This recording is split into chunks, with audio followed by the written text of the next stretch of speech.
which I guess marital problems are bad for your health, but I never considered it a health issue. In Minnesota, all health insurance has got to cover men's hairpieces. All these kind of laws, of course, drive the cost up, because if you're putting into the law that when I purchase a product, this product has to carry all these bells and whistles with it, then you're obviously making me have to pay more for the product. And you're also limiting my options and my choices. The National Center for Policy Analysis, a free market think tank based in Dallas, Texas, estimates that these mandated benefits laws probably, they way calculating where they think roughly 25% of the cost of health insurance is just attributable to that.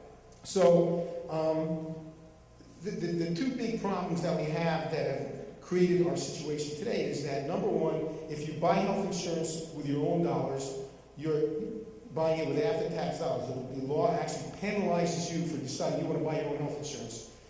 But if you get health insurance through your employer, then it's a tax benefit to you to do that, which also encourages you to ask your employer to have as many things as possible covered by that health insurance and lower the deductible and co-pays as much as possible, because all those things come from after-tax dollars. So health insurance has evolved away from being insurance to being basically prepaid health care. There are reforms that, in this political reality, are doable that can help mitigate a lot of these problems. One easy one is to amend the McCarran-Ferguson Act and allow people to buy health insurance. Obviously, it's going to be difficult to basically pass a law saying you can't have mandated benefits in the states. So instead, just allow people to buy health insurance across state lines. That way, people could shop for insurance policy that the insurance company is licensed in a state where they have fewer mandates, so you can get something with less bells and whistles that's more affordable to you.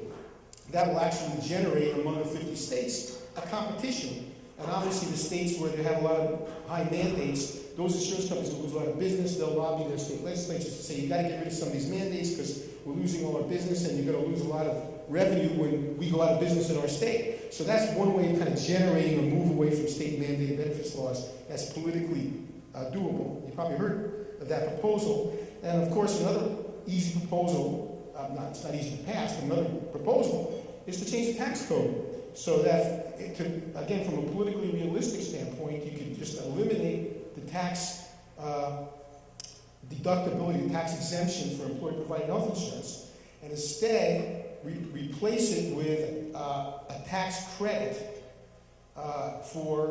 towards the purchase of health care. Obviously, as a purist, I would rather it be just a fixed credit, and it doesn't require you to have necessarily health insurance. It could be just like when you do your tax return, you have a credit for dependents. You also have a credit for health care. And that way, you create a situation where everybody can decide how much of that credit they want to actually use to spend on health insurance, or they may want to get a high deductible and have a lot of that credit left over to use for other things. They may want to get an HSA, health savings account. They may want to set up their own little savings account and pay cash. But everybody got a tax credit, and then you set up a situation where an employee will say to an employer, I appreciate you offering me my health insurance, but I'd really rather get my own. I get a tax credit anyway towards that. How about you give me a raise instead? Something like that. And then we get away from employer-provided health insurance, that model, which is obviously very, very poisonous. And all the other bad things that come along with it, like job lock, where you're not happy with the job, but you don't want to lose your insurance coverage. Well, you're back to owning your own insurance, like you own your homeowner's insurance, etc. So those are the kind of reforms. You hear a lot of people talk about tort reform. The politicians like to talk about tort reform. I can tell you that there's no question that defensive medicine runs up the cost of health care, and it's not the premium for malpractice insurance isn't doesn't really get passed on to the consumer that much anymore, because doctors are under so many price controls they can't. It basically affects their behavior. They tend to order a lot more tests and do a lot more things to create a paper trail in the event that they were to get sued, and that runs up the cost of healthcare. And it's really impossible to calculate how much of what we do is due to that behavior, because it's almost kind of ingrained in our psyche at this point. But the fact is that even if we were to reform the tort laws, and I would advocate for something like a loser pay system, I don't really think that's the main driver. That's popular for politicians to say. It helps get the support of businesses and of the AMA. But the main driver is the fact that we have a third-party system where there's no market working, and when you have a healthcare provider and a consumer spending somebody else's money, and there's no feedback on utilization, and there's no effort on behalf of the patient to want to say, well, you know, how much is this going to cost? Is there another way of doing this? Why do I need this, et cetera, et cetera? And that's the number one driver. So now we'll get to where we are today. Instead of doing the right kind of reforms, of course, we passed what is called the Patient Protection and Affordable Care Act, or affectionately known as Obamacare.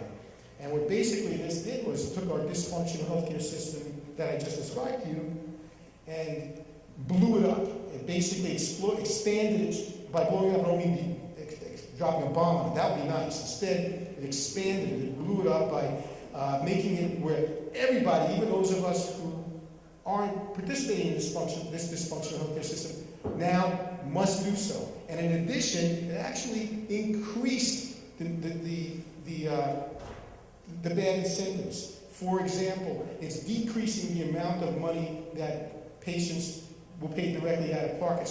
So it's further creating forces that will drive up costs even more.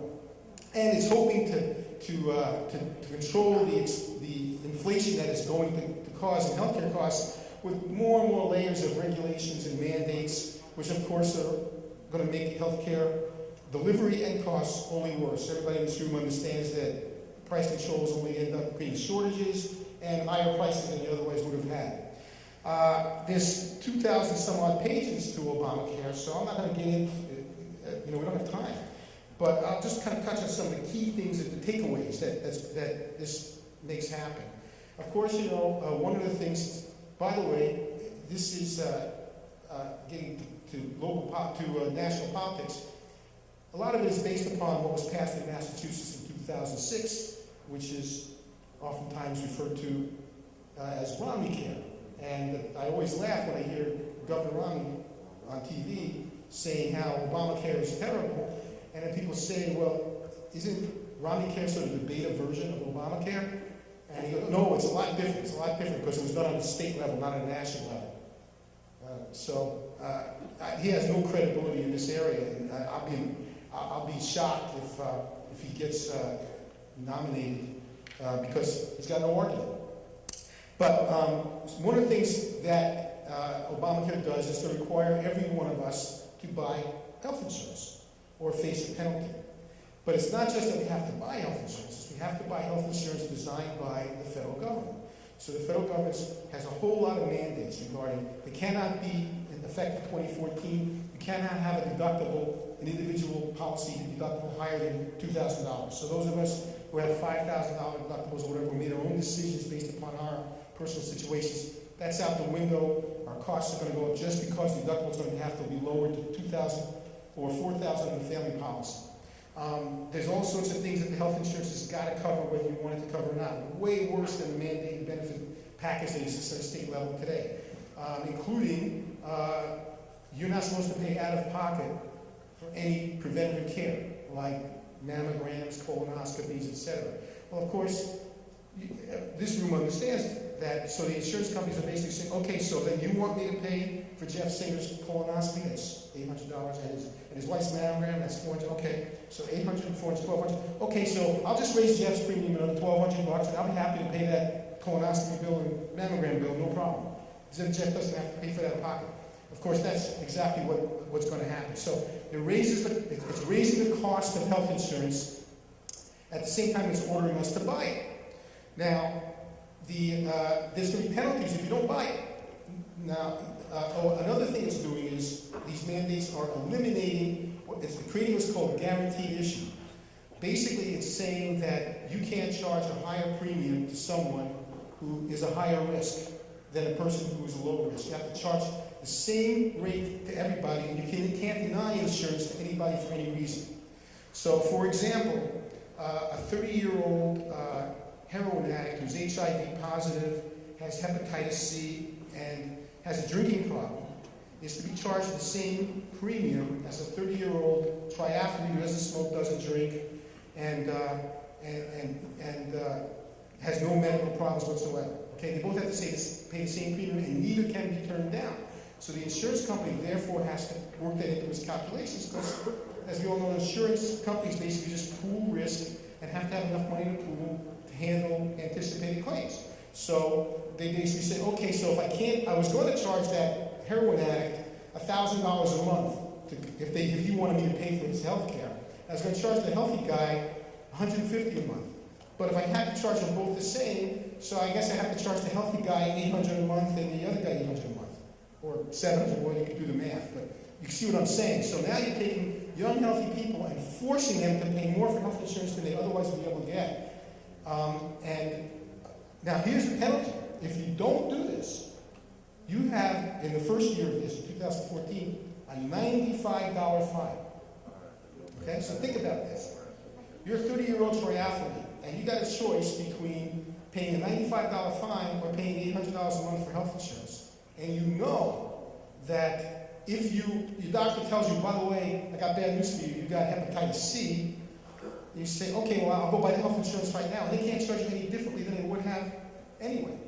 It's sort of like if they had that with auto insurance, why would anybody buy auto insurance until they get in an accident? Then, at the scene, you just take out your cell phone, say, hello, State Farm, I need some auto insurance right now.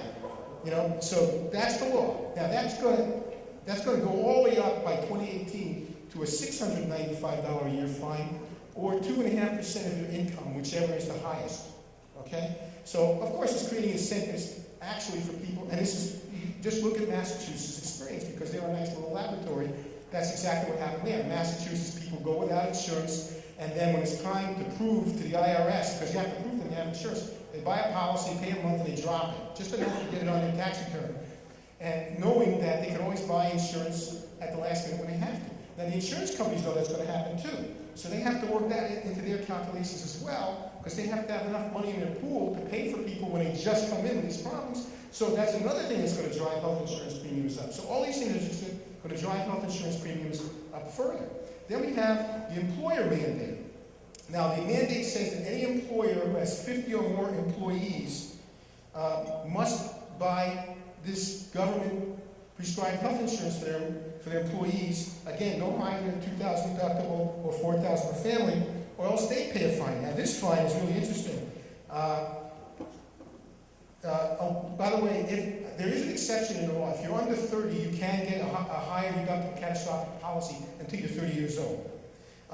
So if you have 50 or more full-time employees, and you don't provide health insurance to your workers, by the way, if you have 48 or 49, you're going to think twice before you hire them over 50, because that puts you into this category. So that's a real stimulant to job creation. Now, if you tell your employees, you got to pay a fine.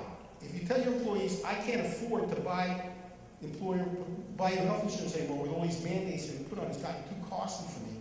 So here's what I'm suggesting you do. I'm going to drop your insurance. Why don't you go ahead and buy this mandatory insurance through these exchanges that Obamacare sets up, where you buy this insurance through the exchange, the only place it will be available. There'll be the half dozen or so insurance companies that are allowed to sell this government-designed product. There'll be 4 products: a bronze, a silver, a gold, and a platinum. Okay? In terms of what kind of bells and whistles they carry. And the bronze is the highest deductible, $2,000. And basically, it doesn't matter whether you're Aetna, Cigna, Blue Cross, or United Health, it doesn't matter. The federal government has designed, the Secretary of HHS has designed 4 policies. So basically, insurance companies are like utility companies at this point. So you go to the exchange and you buy one of these 4 policies, and then if you can't afford these exorbitant premiums, but you want to follow the law and not be in violation of the mandate, not to worry, because you're going to be eligible for a subsidy.